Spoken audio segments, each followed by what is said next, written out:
Nah, try to. I had to start that way. Evelyn, where is she? There she is. Look how cute she is.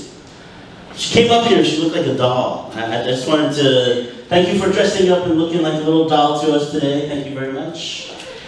Give her a hand. No, she looked like, with the hat and everything. Anyways, I think always dressing up for a speech is great. She had a quick opening. The way she opened the speech was like a racehorse, and she was off, and she was talking about her passions in life, and she, when she was in college, and what she did, and then she went to New York, and I had to do some catching up.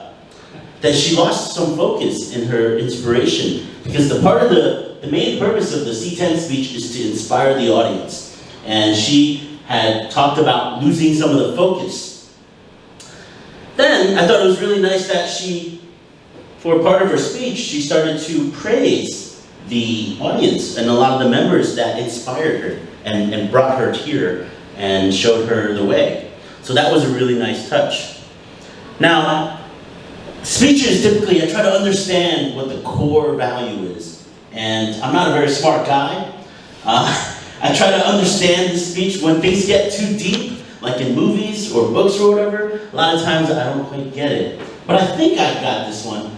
And hers is kind of like, don't wait, seize the moment and just do it.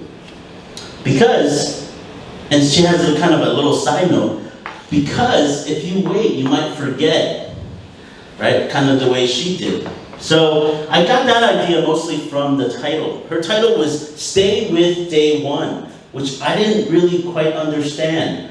And you guys probably know I'm kind of a title guy.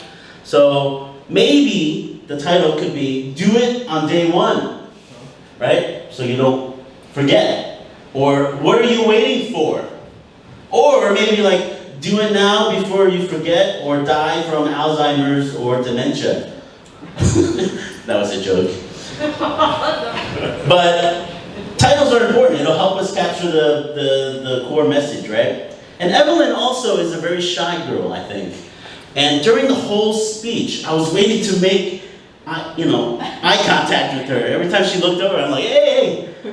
But the whole time she would talk, she would look beyond the audience. And I think if you want to inspire the audience, you need to make eye contact and look at people right in the eyes. So I think that's something that will help you not only in speeches, but also when on stage and in your personality to become less shy, right?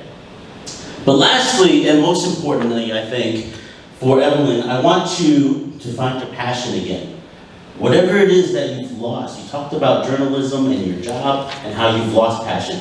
We've all been there. And things that you can do to help you remember that is to remember the good times that you had with your friends and loved ones. Remember those good times.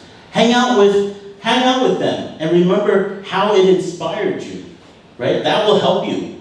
And also, don't be afraid with our topic. Don't be afraid to change. If you don't like something isn't right, then change. You don't have to be a journalist your whole life. Generally,